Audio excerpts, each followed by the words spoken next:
4 a.m. in 770 Eastern Parkway. It's not such a good connection, so we're gonna go outside soon.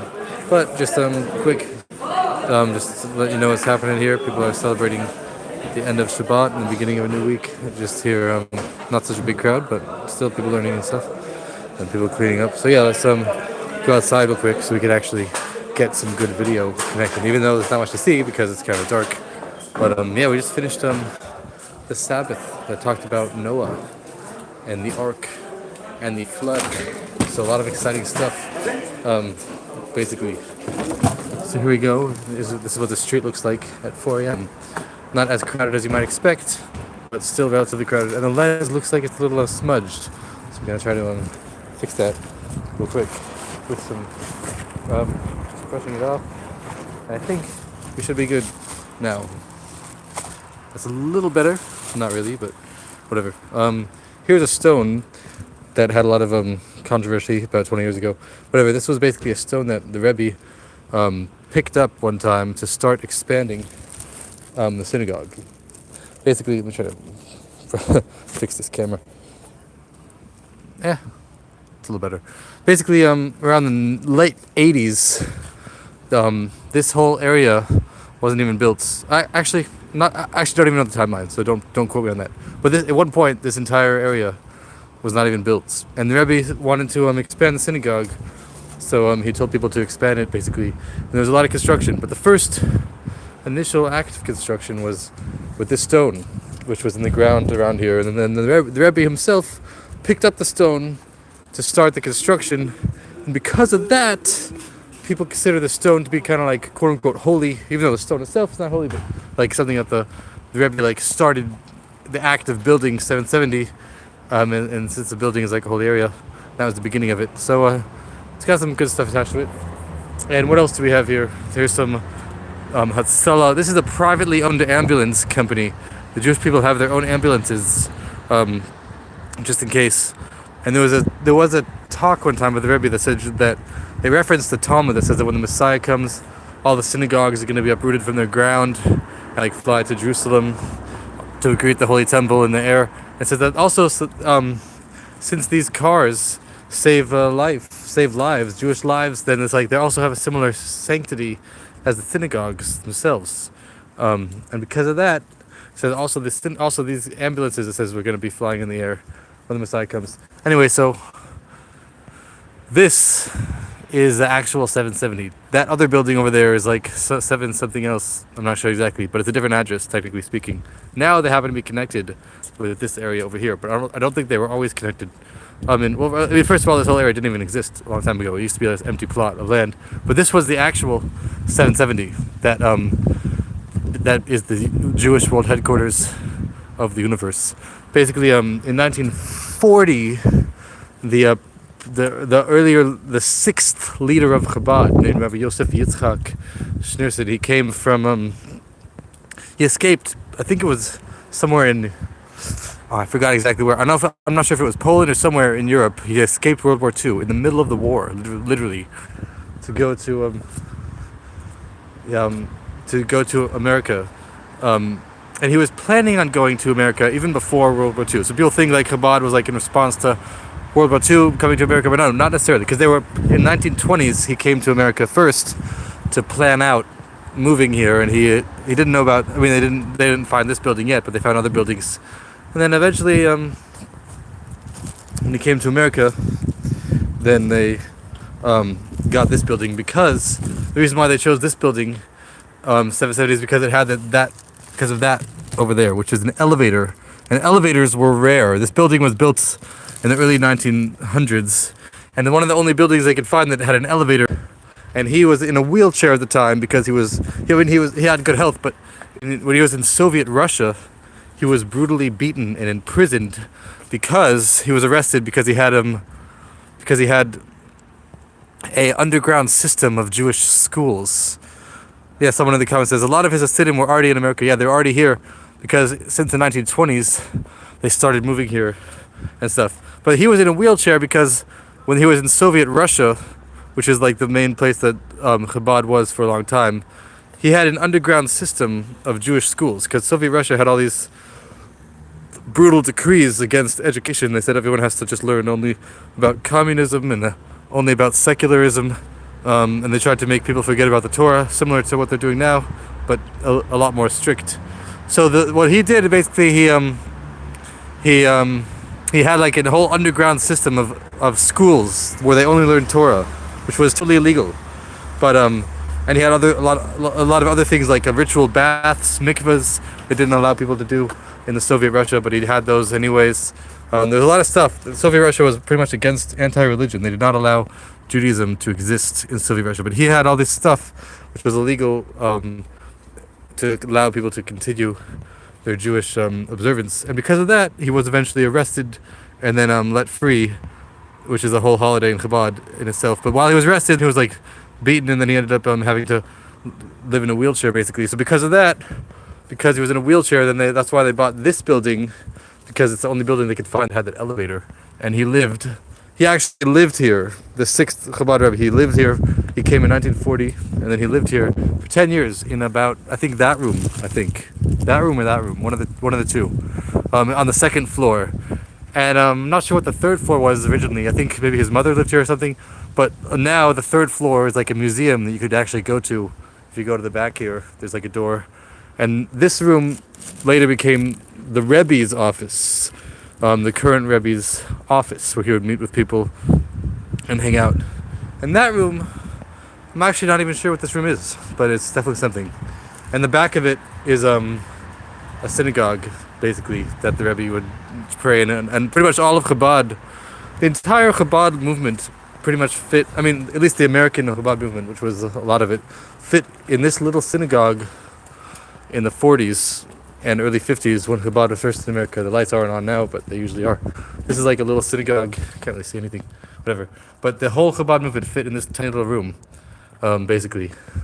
And now there's like millions of Chabad. Ooh, this vending machine. One of these vending machines. There's like 2 vending machines. I thought there's only one. I guess they added a new one. Anyway,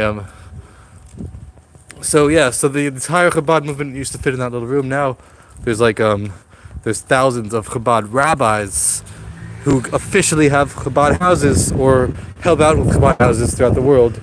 And each of those have a lot of followers, and that's in addition to all the people that are like living in Crown Heights and other Jewish communities that are followers of Chabad, and all the people who visit the Chabad website. So it's like many millions of people who follow Chabad, at least in some way. And it's growing. I mean, the goal is to spread the teachings of Chabad to the entire world, because that's when the Messiah will come, essentially. Someone asked, what time is it here? Here's a clock, actually. It's 4:07 a.m. Pretty intense. Maybe I'll start walking down this road. But yeah, I mean, so this synagogue is very important because it's the place where the Rebbe went, where the 6th Rebbe went. And it says in the Talmud that whatever place the Jewish people go, that's like, so to speak, where the Creator, the Shekhinah, the energy of the Creator goes with them. So there's a famous talk. I mean, famous is relative because no one really knows about it. But there's a significant talk by the Lubavitcher Rebbe, the recent Lubavitcher Rebbe, the 7th leader of Chabad. That was said in 1990. I mean, it was said like in 1991 and other times, but he compiled it and published it in 1992. That talked about how that synagogue that we were just in is even more holy than the land of Israel during the time of the exile.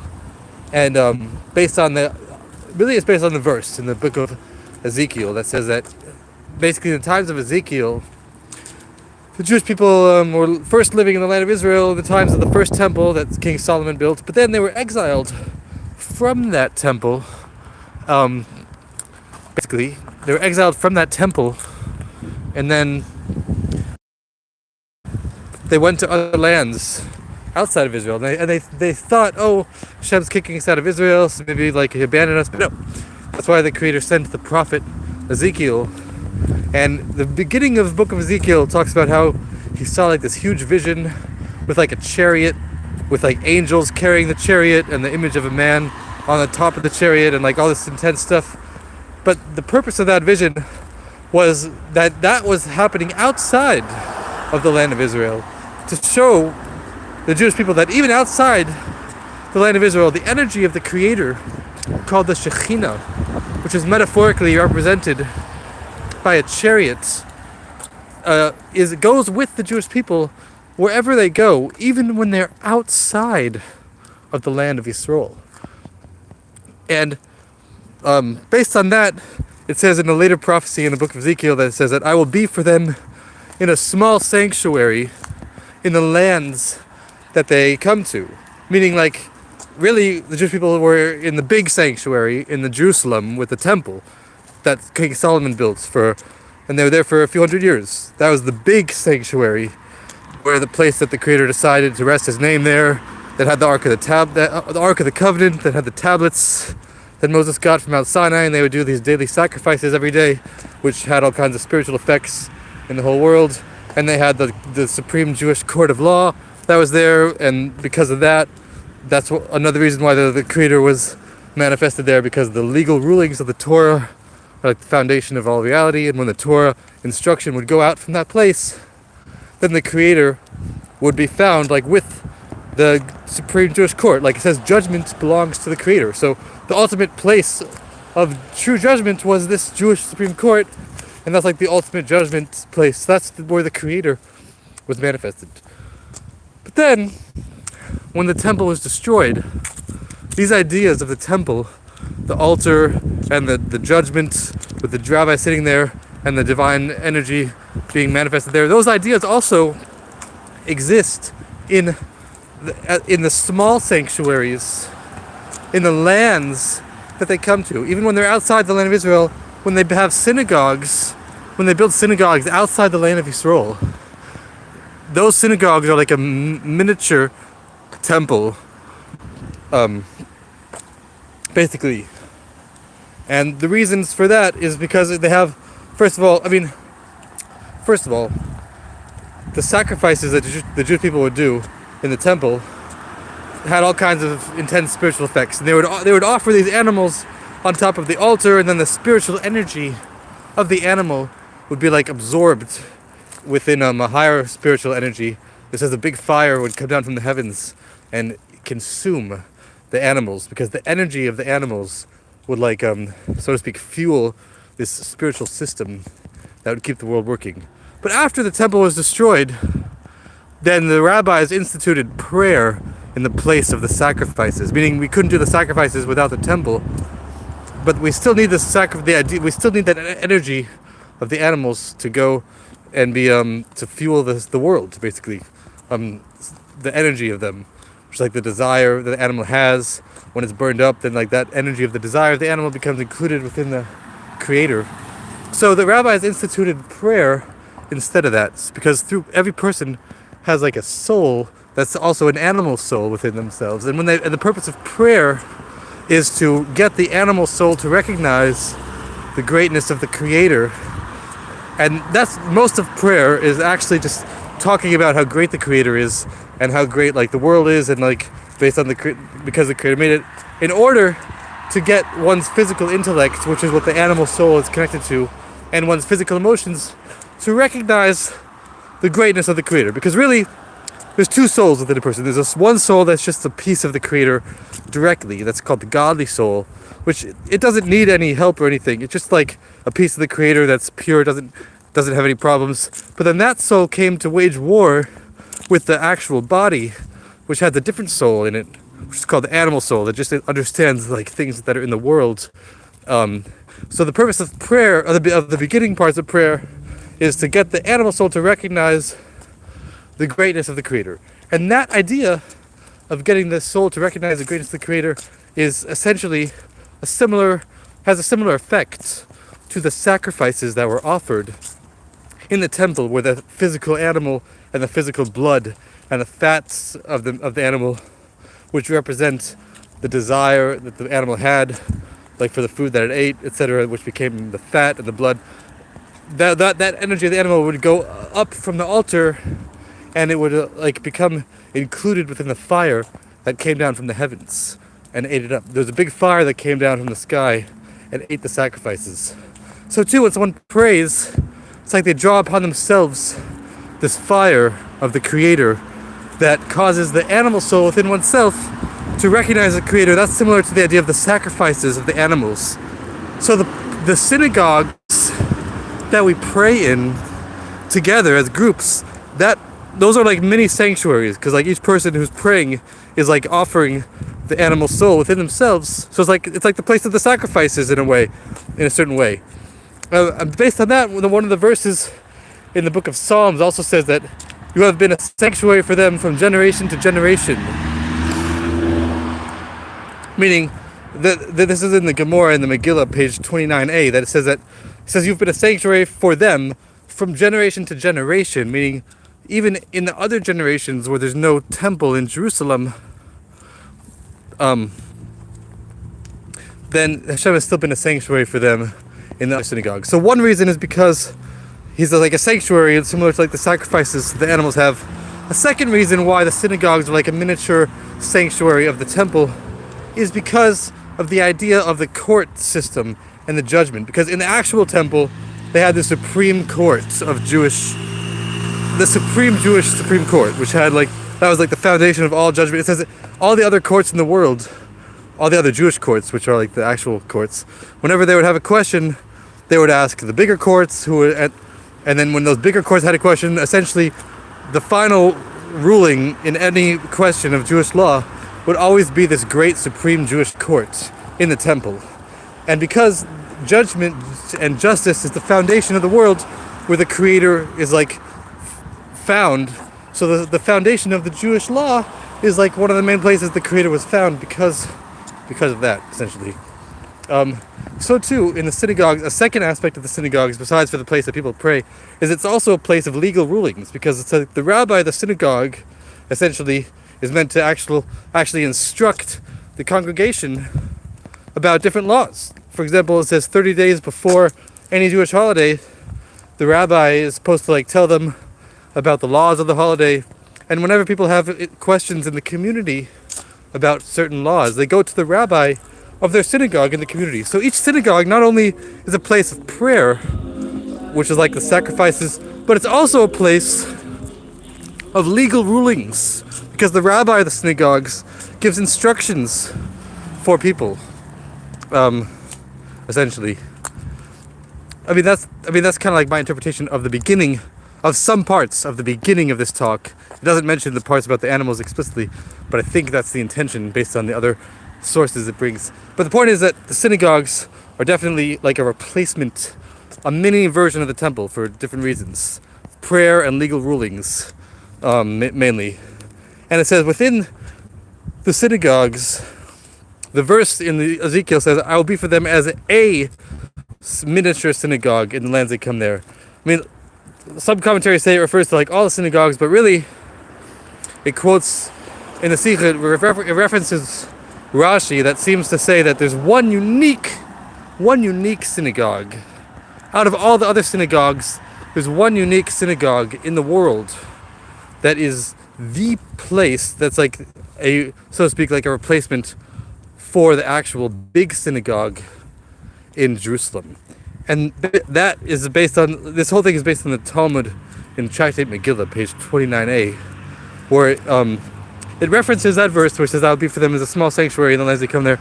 But before it says that, it says, Rabbi Shimon, the son of Yochai, actually said that it says, all the places, first, it starts out, the actual thing it says is that it says all places the Jewish people go, the Shekhinah, the energy of the Creator, goes with them. This is what it says by Rabbi Shimon bar Yochai in the Talmud. And then it brings proofs for different parts in history for where the Jewish people went and how the Creator was with them, essentially. It says when the Jewish people went to Egypt originally, the Creator went to Egypt with them, meaning when Jacob and his sons went to Egypt, they lived in Israel before they went to Egypt. But when they went to Egypt, the Creator went with them. And he brings some verses, a verse to support that. And then essentially when they went down to, later on when the Jewish people went to Babylon, the Creator went with them to Babylon. And it brought another verse. The point is that wherever the Jewish people go, that's where the Shekhinah, the Creator, goes with them.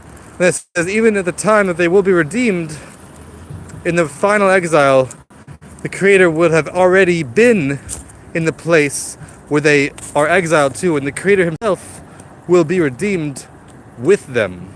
Not only will the Creator redeem them from the place that they were sent to, but the Creator, so to speak,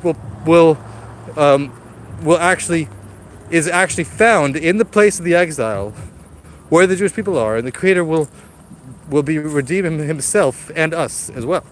So the Creator will be redeemed with the Jewish people, which means that even during the exile, he's with us now.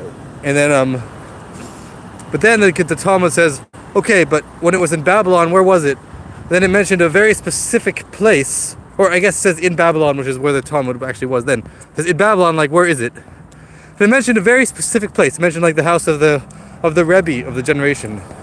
And then it says, and then it mentions a different place, a different opinion says a different place, a different rabbi, a different leader of that time. But then the Talmud says something very interesting. It says, don't say that the Shekhinah is both here and here at the same time. Rather, it says, sometimes it's here and sometimes it's there. Which is the proof that even though all the synagogues are like a mini temple, but there's still only one unique place where the Creator is primarily manifested. That's why the Talmud says, do not say both here and there, but rather sometimes here and sometimes there. And then it brings a story that it says some people were sitting in one of the synagogues one time, and then they heard a big noise, they heard like a big wind, and then it says that the Shekhinah, that's when the Creator came to that synagogue, specifically, even though the Creator is in all synagogues, but these guys actually heard like this big wind, and like they kind of got scared. And then they realized like the Creator was actually there. That's when the Creator actually came to that synagogue, so to speak. So the point is that the point of all this is that there's always one synagogue that's like greater than all the other synagogues, even though all the synagogues are really holy places. But there's one unique synagogue where the Creator is found that's greater than all the other synagogues in the universe. And short story long, the Rebbe says in that talk that in our generation, the building 770 Eastern Parkway that we were just in is the main synagogue of the Jewish people during this time of the exile, where the Creator is found more, in a greater way, so to speak, than he is found in all the rest of the world, even more than he's found in the land of Israel during the time of the exile. And he says, really, the Talmud says that all places that the Jewish people as a whole go, then the Creator goes. But he says, besides for the fact that there's a lot of Jews that are actually in 770, they come from all over the world all the time. There is a lot of Jews, but there's not all the Jews. It's like a lot of the Jews, but not everyone. But it says he identifies the leader of the Jewish people as his father-in-law, Rabbi Yosef Yitzchak Schneerson. So, since he was the leader of the Jewish people, and it says in other sources that the leader of the Jewish people, the soul of that leader, includes within it the souls of all other Jewish people throughout the entire world. So even if all the other Jews were not physically in the synagogue, since this was the synagogue that he established as his own home, who is the leader of the Jewish people, and since he lived there as a permanent residence, that established it as like the primary synagogue for the entire world, for the entire Jewish people during the time of the exile, because his soul includes within it the souls of all the Jewish people, and any place the Jewish people go, the Creator goes. So any place that the leader of the Jewish people goes, who includes all the other Jewish people, then the Creator also goes. And that also happened to, as a side note, that also happened to cause like a lot of other Jews to go to 770 Eastern Parkway as an outcome for the fact that the soul of the leader of the generation is there. So it says all this idea of the synagogue outside of Israel being like the primary place in the world that's mentioned in the Talmud or the prophecies, he identified this specific synagogue as what it's been talking about in all those books. And so in this generation, that's what it is. And based on that, he said a lot of other interesting stuff. He said that when the Messiah comes, it says on that same part of the Gemara, Megillah 29a, that says that all the synagogues in the world are destined to be lifted up from their places in the ground and miraculously travel to the land of Yisrael. Meaning, like, the synagogues will actually be picked up from their place in the cement and travel to Israel, where they will go to the Temple Mount. I mean, we're gonna have the third. First of all, the third temple is a spiritual temple, but it's gonna come down from the heavens miraculously and land on the Temple Mount.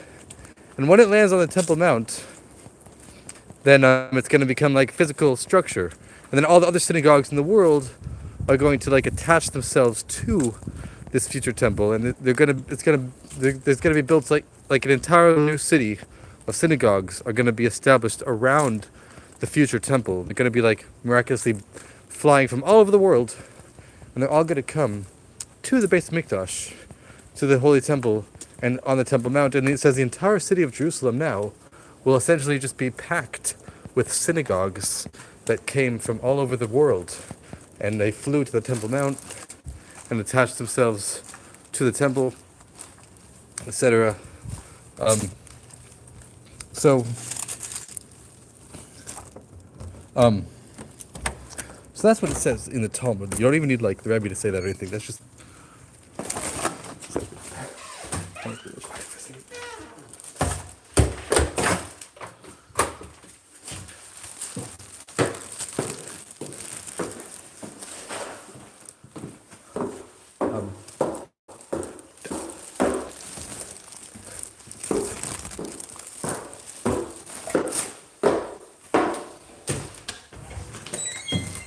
Yeah, you don't even need like the Rebbe to tell you that. That's already like mainstream Judaism, like in the Talmud, that all the synagogues are gonna go to Jerusalem and around the temple in the future time.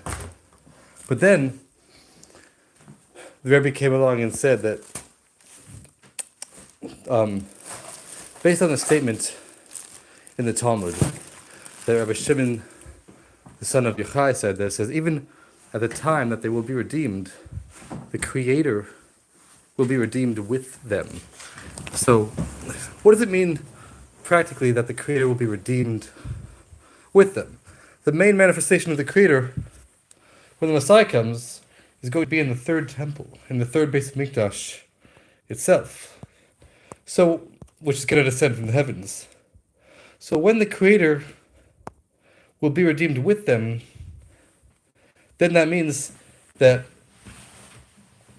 the Beis Hamikdash itself, which is where the Creator will be found, the actual temple itself, so to speak, will be redeemed with the Jewish people, which means that which it says in this talk from 1992, that when the third temple comes down from the heavens to the earth, to the Temple Mount, the temple itself is going to start out, it's not just going to go directly to the Temple Mount, but it's going to travel to the Temple Mount in a way such that it started out from the place that the Jewish people were exiled to. Because that's why it says he will be redeemed with them. The only way he can be redeemed with them is if he was actually there, and the Creator being there means that the temple, the Beis Hamikdash, was there, essentially. So it concludes from that. It says, since the Creator was in 770 Eastern Parkway, during the entire time of the exile in our generation, then when the third temple comes down from the heavens, it says it must be that it will come down first above 770 Eastern Parkway in Brooklyn, New York. And then from there, it will lift all the other synagogues up from the ground miraculously, and all the synagogues with the temple made out of fire, descending from the heavens, will all travel to the Temple Mount in Jerusalem, where they will be established forever. That's when there's going to be like a whole new city of synagogues attached to the future temple, and that's going to take up the entire city of Jerusalem. And then it says the rest of Israel will be what Jerusalem is now. Jerusalem itself will just be like filled up with temples. But then the rest of actual Israel will be just the city of Jerusalem. The city of Jerusalem itself will be extend to the borders of Israel, and the borders of Israel itself, it says, will extend to the entire world. The entire world will become Israel miraculously, and the Messiah essentially is going to be like one king for all of humanity, and it's going to be like an era of eternal world peace and harmony. No problems whatsoever in the slightest. There's going to be the occupation of the entire world is only going to be to know the Creator according to human capability. There's not going to be any more problems in the world, and all the nations will on their own recognize the Creator. And it's all going to start from 770 Eastern Parkway. That's when the temple is going to come down from the image, from the sky, from the heavens, to Brooklyn, New York, according to that talk at least. And then from there, it's going to pull the building and all the synagogues from the ground. They're all going to lift up and travel to Jerusalem. And yeah, when the Messiah comes, it's going to be pretty intense. It's going to be like all the problems in the universe will miraculously go away forever. I mean, besides for a lot of other miracles, one of the biggest miracles is that there's going to be eternal world peace forever. Someone in the comments asked, "What do you think about the red heifer situation?" Well, maybe you could elaborate what exactly the situation you're talking about. But in the meantime, maybe I'll talk about the red heifer. Basically, the red heifer. First of all, heifer means cow. Because I didn't really know what heifer meant until I started reading the Torah, because that's like the only place that actually mentions the word heifer. But essentially, the Jewish people, when they came out of Egypt, they went to Mount Sinai, where they got the Torah. That's where the Creator revealed Himself from the heavens in the eyes of millions of people, and they all saw this giant fire descending from the heavens with millions of angels and like lightning. And then the Creator spoke to them in Hebrew, saying that He is the Lord, their power. And when He spoke those words, the Creator implanted Himself eternally into all the Jewish people for all generations. And at that time, it says that that's when the sin of the tree of knowledge was fixed. And the tree of knowledge, that's what brought death to the world. But when it was fixed, then really, at that time when the Creator revealed Himself, then really there could have been no more death at all, because the Creator implanted Himself within the Jewish people, and that fixed the sin of the tree of knowledge. So that was a big miraculous revelation. But then Moses went on the mountain for 40 days, 40 nights, essentially, to get to get the tablets and more explanations of the Torah.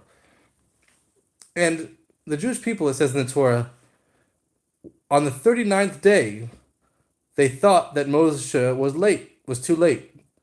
So they thought that Moshe passed away because they didn't count the day that, the actual day that Moses went up.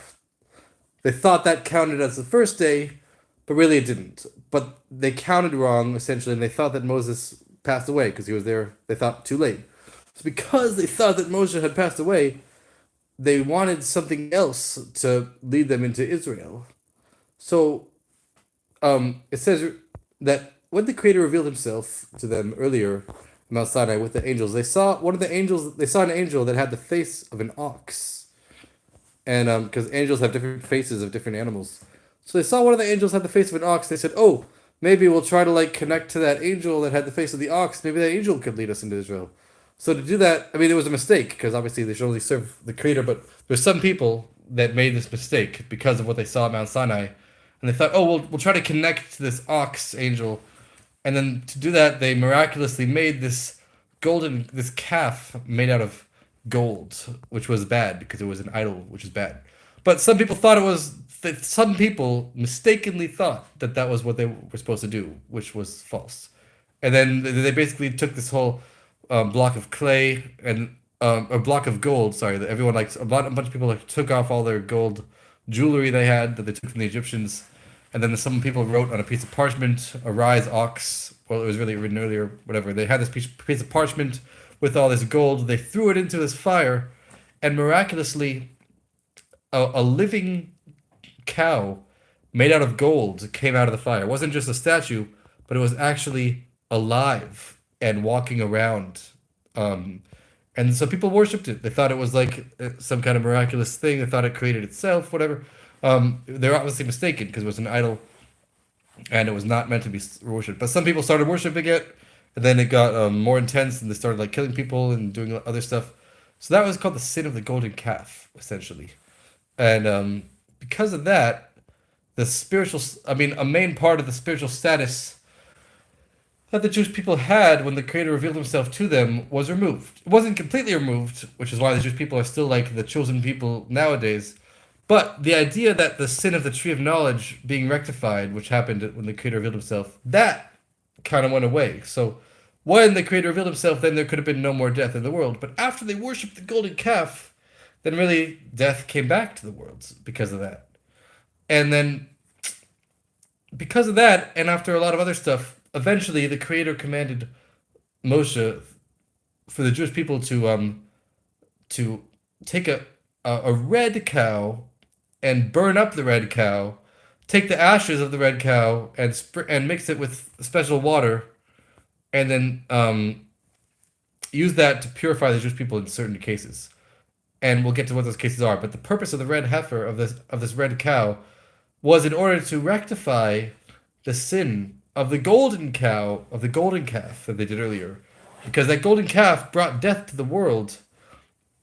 And then, in order to do divine service in the temple that they had in the desert, in the temple in general, they needed to not have any contact with the dead body. Essentially, short story long, they're basically the Jewish people in the desert, and also afterwards they had this temple in the desert. It was like a portable temple with they had the tablets and stuff, and they would offer sacrifices in the temple, just like the sacrifices of in the that they had later in the times of Solomon. But in the desert, they had like a portable sanctuary where they had to offer animal sacrifices every day, which was good because that had a lot of spiritual effects in the world, as we talked about earlier. But in order to work in the temple, which was the priestly class working in the temple, in order to work in the temple, there's a certain law that there can't be any connection to a dead body. If someone like touches the dead body, or if someone even goes over or beneath a dead body, even like 1,000 feet in the air, under many different laws, they get a spiritual status as if they like are connected somehow in a spiritual way to the dead body. This is called impurity in the Torah. It's like not a physical thing you can see, but there's a certain energy that's associated with a dead body of a Jew, that if someone touches it or goes over or under it, then it's like they have a certain connection to it. And because of that connection of impurity, they're not allowed to work in the temple to offer the sacrifices and do other stuff.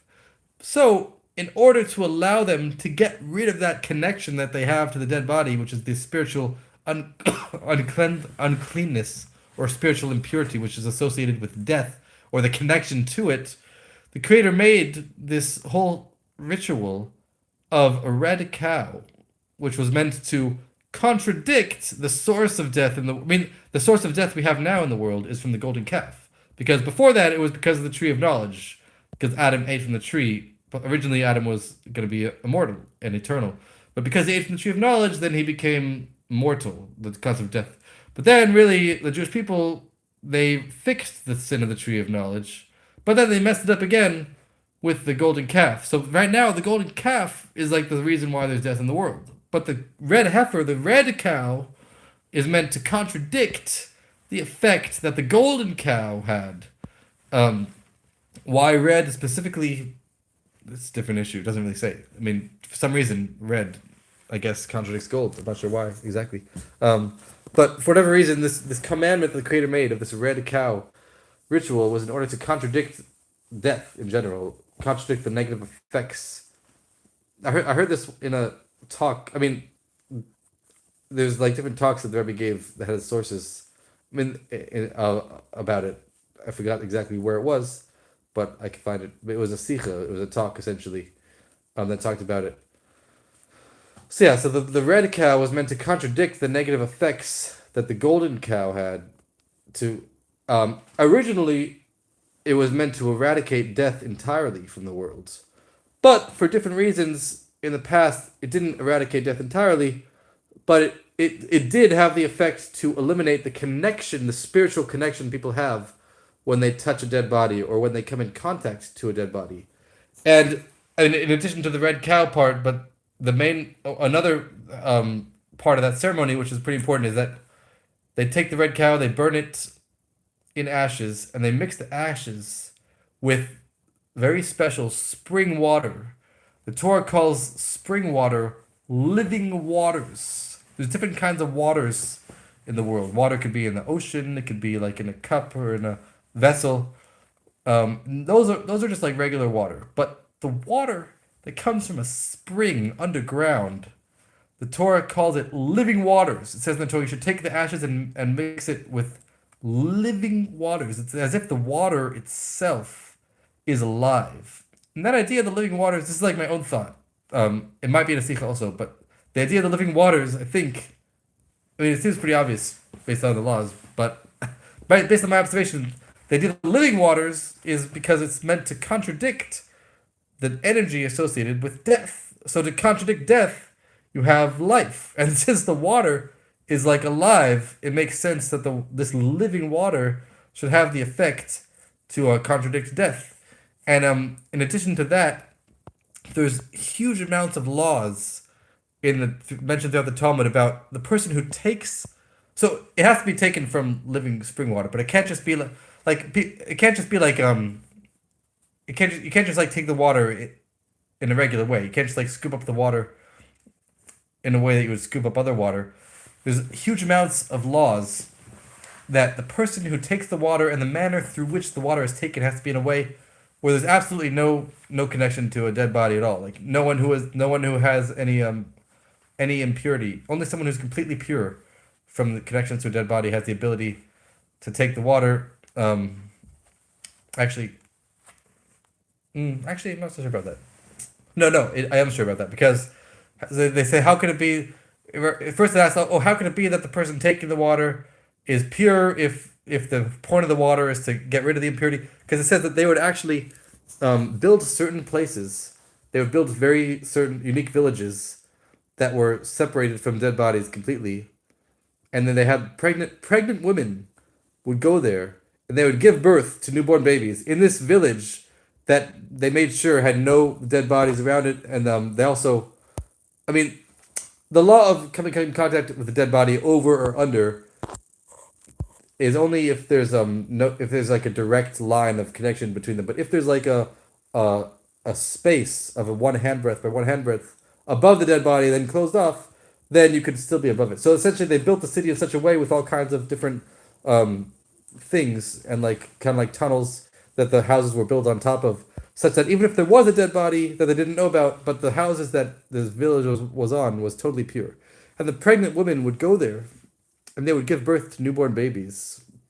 And those babies would grow up in that village and never leave the village. And they would be pure for their entire life. They were definitely verified to have never come in contact with a dead body their entire lives. I mean, and then when they were a small child, then these children would go on these oxes, and then they would also make sure that the oxes, they would build like a certain structure on top of the ox to make sure that even if there was a dead body underneath the ox, it would not affect the status of the child.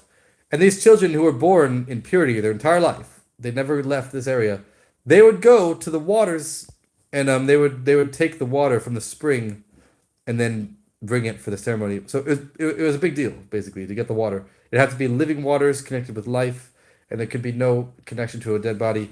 And then they were mixed eventually with the ashes of the red heifer. And the red heifer was meant to contradict death entirely, because the source of death is from the golden cow, and the red cow was meant to contradict that. So when they mix the two together with a lot of other laws, then they have the special water. Was the water clean? I mean, clean is relative. It didn't have any dirt. So I mean, there's a lot of different laws for what invalidates it. There's like very strict. There are I think there's certain dirt. There's certain kinds of dirt that could make it pure, but the vast majority of things make it impure. Like even if someone touches it, it becomes impure. If an animal drinks from it, it almost always becomes impure, except if a dove drinks from it, because the dove, it says, doesn't have any saliva. There's like huge amounts of laws for like the tiniest little thing could make the water invalid, because the water is meant to like get rid of this connection to a dead body. And when Messiah comes, it says that really, okay, so we'll get to that in a second. But really, when the Messiah comes, the red heifer that's going to be in the future is going to eliminate death entirely. It's not only going to eliminate the status of death, but it's going to eliminate death from the world completely. And then there's going to be eternal life and everything. So, like, even like the tiniest connection to a dead body, like even if someone just touched a dead body a long time ago, and then they just touched the water, the whole thing is invalid. They have to spill it all out. It doesn't count as anything. So what would they do with the water? I mean, they wouldn't drink it. They would take a hyssop plant that had 3 staves of hyssop wood, and they would bind it together and make like a little magic wand kind of thing. And they would dip the hyssop plant. Okay, first of all, they would burn the golden calf in a special place outside the temple. There was like a little bridge outside the temple, and they had to be in a very specific location, where it was outside the temple, but the person who was burning it had to look into the inner sanctuary. He could still see inside the doorway of the temple, and he had to actually look into the inner sanctuary of the temple that he could see from a long ways away. And they would build a special altar outside the temple and burn it there. And then all the ashes that were, I mean, they would burn it with a bunch of wood. So even the ashes that come from the wood, they could still use those ashes as well. So anything that was in the area, they could use all the ashes. So all those ashes from that was burned up, they take the ashes, because very, very hard to get ashes. Then they mix even a tiny amount of the ashes in the water. They could have like a huge barrel of water, like many thousands of gallons of water, just take a little bit of the ashes, and technically, I mean, I'm pretty sure. And then the whole thing becomes a special water. And then once they have the water, they take a hyssop plant, and the hyssop plant of 3 staves of hyssop, and they make like a little magic wand out of it, and then they dip it into the water, and then any people or any items that came into contact with the dead body, he sprinkles with the hyssop plant onto these things. And if even one drop of the water hits the surface of the item or the person's skin, then the entire person becomes pure. They do not have to dip themselves in the water. Literally, if one tiny drop of the water hits them, their entire body becomes pure. And when the Messiah comes, then when the water hits them, then they're gonna live forever. Essentially, it's gonna be eternal life. So it was a very special ceremony they would do to eliminate. Originally, it was to eliminate the status people had, which was a connection they had to a dead body, which allowed them to work in the temple to offer the sacrifices, which had a lot of spiritual effects in fixing the entire world with the energy that was going on. So it was a very big deal. But when the Messiah comes, it's going to eliminate death from the world entirely. So it's a very special thing. Literally, even just one drop can purify. And that's the reason why the Jewish people nowadays are not allowed to go onto the Temple Mount, which is where the temple used to be. Because in order to even enter the area where the temple was, they have to have this special spiritual status of not having any connection to a dead body, which can only be removed through the ashes of the red heifer, which has to be slaughtered and burned in a very specific place, in a very specific way, and it has to be mixed with this living waters, which there's huge amounts of laws that they have to do in order to get the living waters and then mix them with the ashes, and like even the tiniest thing can invalidate them. So essentially, we're not going to be able to do it until the Messiah comes and helps us do it. I mean, when the Messiah comes, first of all, there's going to be like the resurrection of the righteous people is going to happen right away. Eventually, there's going to be resurrection of all the righteous dead people. But there's a few righteous people are going to be resurrected instantaneously, like Moses and his brother Aaron and other righteous prophets. They're going to all come back right away, and they're going to like help us figure out the laws. There's a question that if someone comes in contact with a dead body, then they're not allowed to go to the temple. But what about a dead person himself who comes back alive? I'm pretty sure that person who's dead and comes back alive, they're pure. They're considered pure. If they're dead, they make other people impure, such that the other people can't go in the temple, but the dead people themselves, I'm pretty sure, they themselves are pure. And since they themselves are pure, then when Moses gets resurrected, then he's gonna come and just and his brother and other righteous people, they're just gonna start working in the temple right away. And then everyone else, they're gonna have to wait like about a week. It's the process of being sprinkled with the red heifer. Basically, sprinkle they have to sprinkle on the person one time, which at least 3 days after they come in contact with the dead body, and then they have to wait 4 more days, and then sprinkle on them a second time, and then after that, um, then eventually they could go into the Temple Mount. So after the Mashiach comes, then the temple's going to descend from the heavens, but we're still going to have to wait about a week to actually go into the temple itself to offer the sacrifices. But in the meantime, we're going to have like Aaron and Moses who are going to be working in the temple.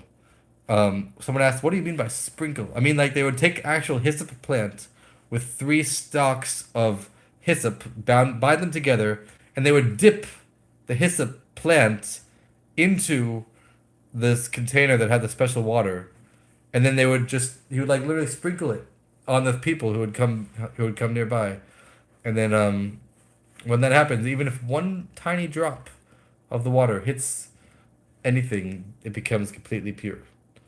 Um, so there, essentially, in the times of Moses, there was one red heifer. I'm not sure exactly how they got it, but apparently some cows are just born red. It has to be completely red. There can't be any more than 2 black hairs on the entire cow. No, hyssop. Someone asked, "Is hyssop a person?" No, hyssop is not a person. Hyssop is the name of a plant. It's not even a Hebrew word. It's an English. It's an English word for a type of plant. You could look up. It's an actual plant they would take. Um, so in the times of Moses, they had a red cow, and the laws of how red it has to be is very strict. It has to be no more than 2 black hairs, and a lot of other stuff, basically to make it kosher for a red heifer. And the Maimonides, the Rambam, says that in Moses' time there was a red heifer, and throughout the other generations, throughout history, I mean, after Moses, the Jewish people lived in Israel with the kingdom for about 1,500 years. So throughout that time, there was 8 other red heifers throughout history, with a total of 9 red heifers total. And it says that when Mashiach comes, and then he's going to have the 10th. And when the Rambam mentions the word Mashiach, the Rambam he says, when Mashiach, may he speedily be revealed, Amen, comes. Which means that even when someone just mentions Mashiach, just incidentally, they should always like pray for Mashiach to come. So the Rambam mentions Mashiach, and he prays for Mashiach to come when he just incidentally mentions the fact that he's going to make the 10th red heifer. So yeah, I mean, nowadays I think there's some guys who are like breeding some red heifers. They have like a bunch of them. I'm not sure if they're actually kosher, because in order for it to be kosher, it has to have no more than 2 black hairs on the entire body. And not only that, but the cows can't have ever been worked.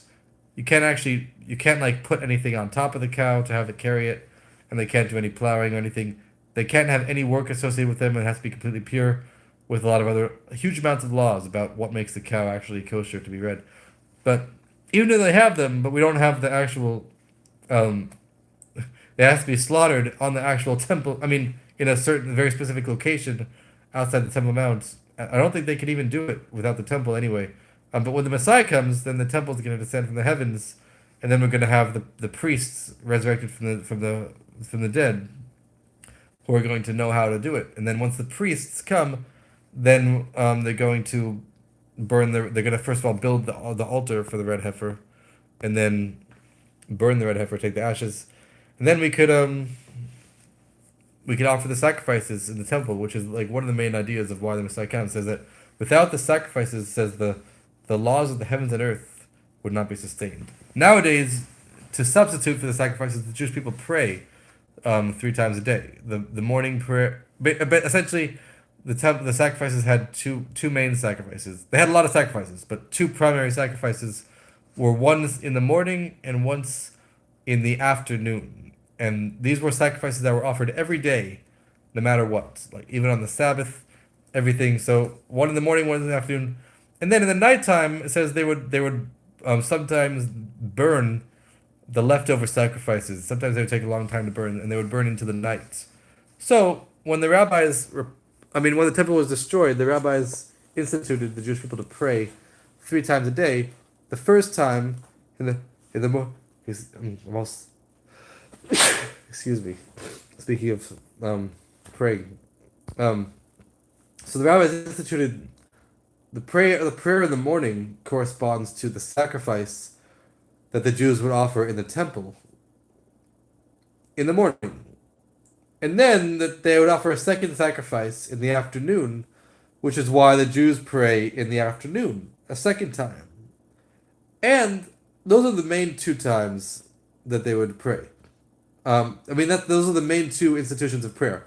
But because they would also finish burning the sacrifices into the night, then the rabbis also instituted the evening prayer, which is after the stars come out, is a third prayer. Someone in the comments says, "Can I say something?" Yes. Now you can say something else. Hello? Question mark. Yes. What's up? The global guidebook. What do you want to ask? Ask it. Can I say something? You asked, "Can I say something?" like 5 times. So I guess you're not even listening. Yes. Just say it. Just say it when you're ready. If you're listening, if you can actually hear me. I don't know if you guys can hear me. Hopefully you can. Yeah. So. What was I even saying? So they would pray 3 times a day because they replaced the sacrifices. I forgot how we even got into that conversation. Does anyone remember the train of thought that we were talking about? We talked about the red heifers. The Moshiach is going to make a new red heifer when the Moshiach comes. Oh yeah, because once they have the red heifers, then that's like the main one of them. That's one of the main goals of the Messiah, to make the temple come from to rebuild the temple, which essentially is going to be like from the heavens, but it could also be through man. This is the whole debate. But he's going to rebuild the temple so that we can have the sacrifices every day. And so without the sacrifices, the heavens and earth could not be fulfilled. But nowadays we have the prayers, which are instituted in the place of the sacrifices. So we still have this similar idea of the spiritual energy, because it says the prayers are as if, when the Jewish people pray, it's like as if they're offering the sacrifices. But it's still not the same energy that we will get when the sacrifices actually are being offered. When the animal sacrifices will actually be offered physically, then there's going to be a lot more like peace in the world and a lot more spiritual energy. It says in the times of the temple, it says in the Talmud that if the nations of the world knew how much the temple and the sacrifices helped them, those nations would guard the temple with iron fortresses. The temple is not only for the Jewish people, but it's also helping the entire world. It's like people talk about like climate change, save the environment. The synagogues that we have now and the future temple are the ultimate ways to protect and save the world. They do more for the world than anything else. And if the nations of the world knew how much the Jewish people, through their prayers, helped them, they would do anything they could to support them. So when the Messiah comes, we're going to have eternal life. There's going to be a new red heifer, which is going to remove death from the world entirely. There's going to be a new temple that's going to descend from the heavens, made out of fire. And according to the Rebbe's talk, it's going to first descend from the heavens to 770 Eastern Parkway in Brooklyn, New York. And then that's going to pull all of the other synagogues throughout the world off of the ground. And they will all miraculously become attached to this third temple.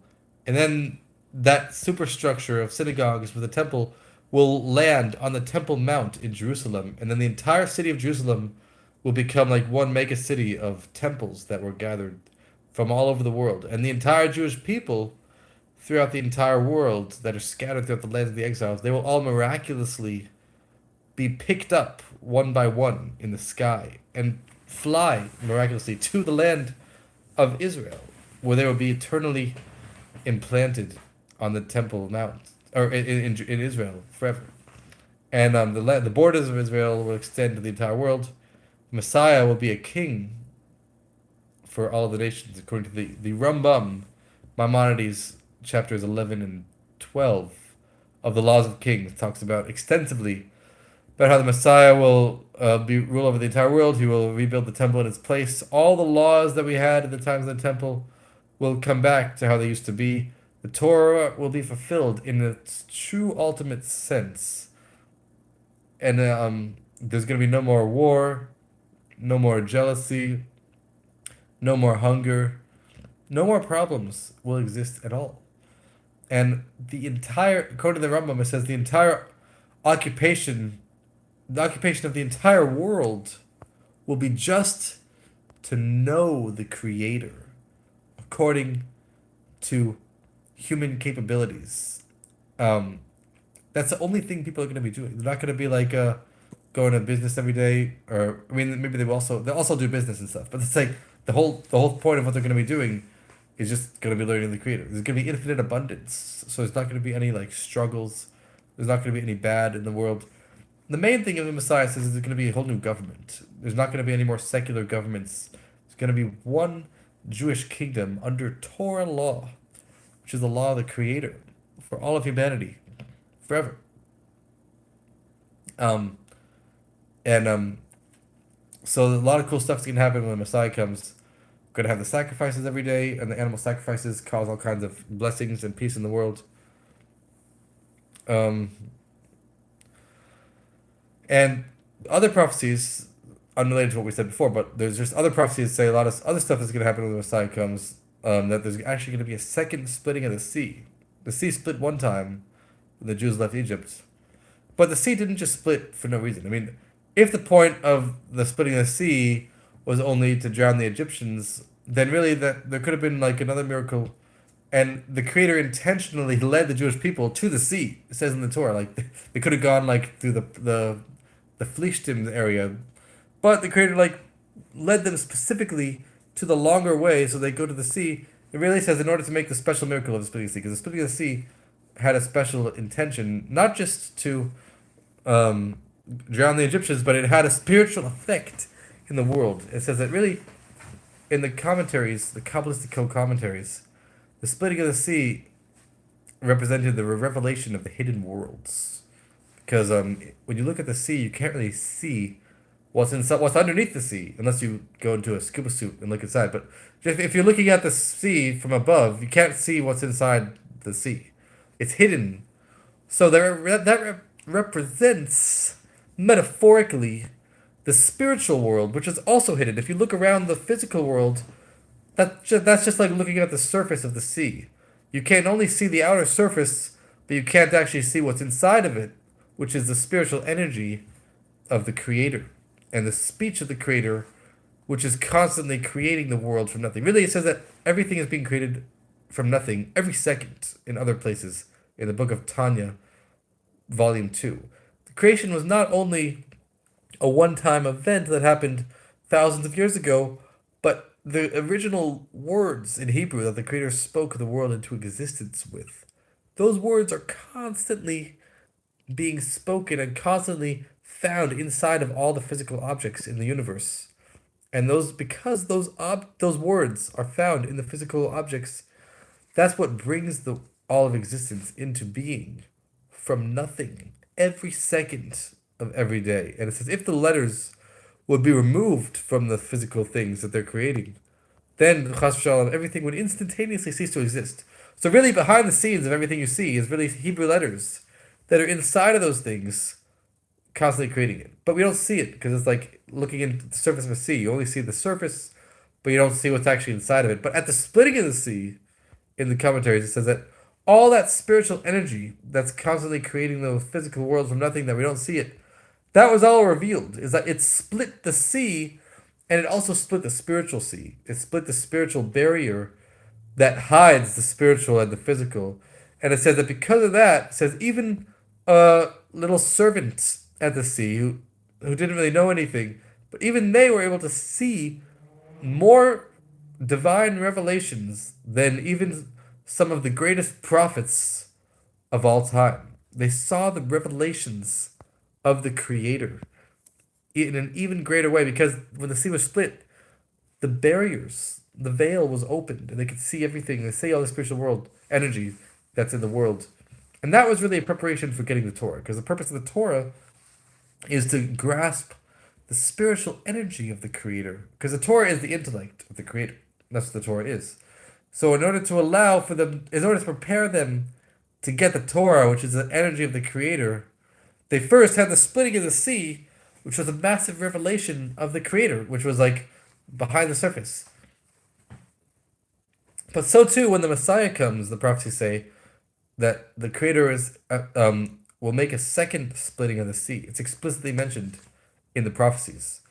He will dry up the Egyptian sea, just like and make a pathway, just like it was when they went out of Egypt. So there will be a second splitting of the sea, and just like the splitting of the sea originally split the barrier from the physical to the spiritual, there will also be a new splitting of the sea that will also reveal the infinite energy of the Creator in the entire world. At the original splitting of the sea, they had this major revelation, but it only lasted for like a little bit, for a limited time. I think a couple. I'm not sure how long actually. I don't know if it was an hour or less than an hour. I'm not sure how long the splitting of the sea actually lasted, but it was a limited time.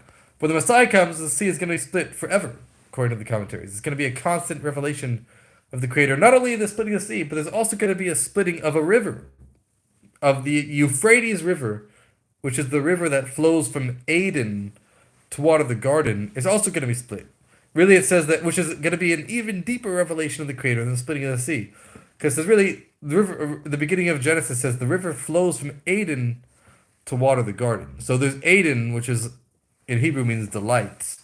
And the river flows from delights, from the place of delight, to water the garden. The Garden of Eden was a different place. The garden was just like the place that had some energy of this delight from the river. The river like gave a little radiance of the delight to the garden, according to the commentaries. So Adam was in the garden, but no one was ever in Eden itself. Eden is like a hidden spiritual energy place that only the Creator knows about. Even all the prophets throughout history never were able to know about it. And even Adam, the first man who was in the Garden of Eden, even he was not in Eden itself. So the river that flows from Eden has the energy of Eden inside of it. So so the commentaries say that when the Euphrates River will split, that will reveal Eden itself, the delight of the Creator, which has never been seen before by anyone. Not even the prophets, not even the souls. No one has ever accessed it. This level of Eden will be revealed to the entire universe forever, which is even greater than the splitting of the sea. And that is one of the main revelations of the Messiah. So hopefully it'll come soon. And if you guys have any questions, you can ask him. But I'm going to end the live there. So see you later. Hopefully we should spread the word and bring Moshiach now, or else.